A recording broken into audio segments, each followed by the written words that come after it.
What up guys, I am working on my 97 Ford F350. It's the OBS model if you can't tell. What I'm trying to fix is the electric window motors. So I just replaced this motor and it still doesn't work.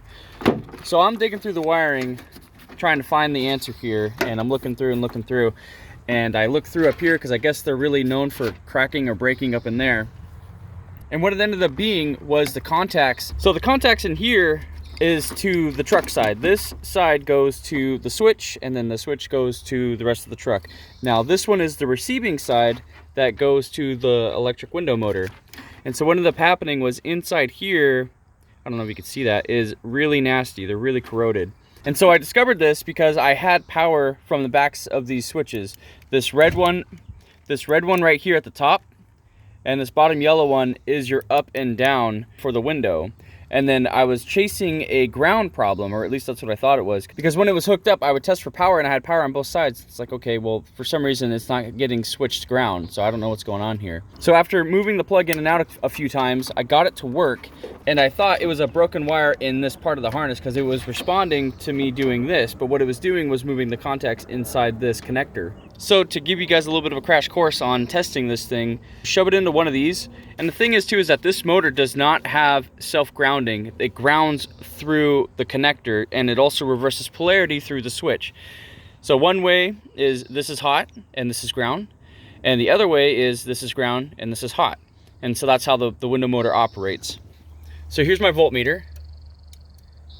There's up. That's what it looks like when it's up. I got it grounded through the door, and it's on the yellow pin, and that's up. So same thing, I would shove it into red,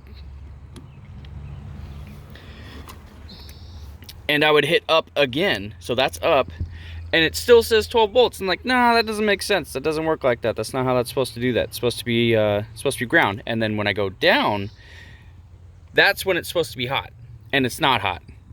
Not hot. So that's when I got the probe in the back of the switch. There's only 5 connectors here, and the switch does pop off just like that. It's only got 5 pins on it. Right there, there are the 5 pins, and you can kind of see them on there. They're not traditional connectors. They got one wire here, and then the pin connects there. It's a weird slotted sort of connector. But nonetheless, that's how I was troubleshooting, and I thought my switch was bad, but it wasn't. But that might be the case for some of you guys. So back to more troubleshooting on how I figured it was more downstream, was I took my voltmeter, this little beautiful thing, and I would shove the connector in on this and then hit the switch, and then sometimes it would work and I would get a reading off of it, but it wouldn't be like a strong reading. It's like, okay, maybe it's up the wire some more. So then I went back to here and I would shove it into the wires that I'm trying to test, which is this upper red one and this bottom yellow one.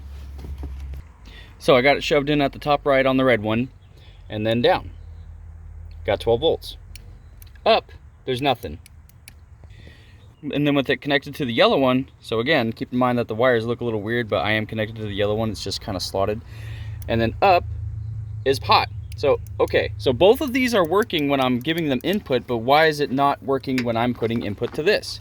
So again, a very long drawn out story about these being dirty, and that's all I can say for you guys. Is just when you're replacing this wiper motor, just put power to this lead that goes straight to the motor, and that'll straight test if you have a good motor or not. And if it doesn't, then boom, swap your motor. And so yeah, power to the upper and ground to the lower, or vice versa, whichever direction is up and down, or ground to the upper and power to the lower.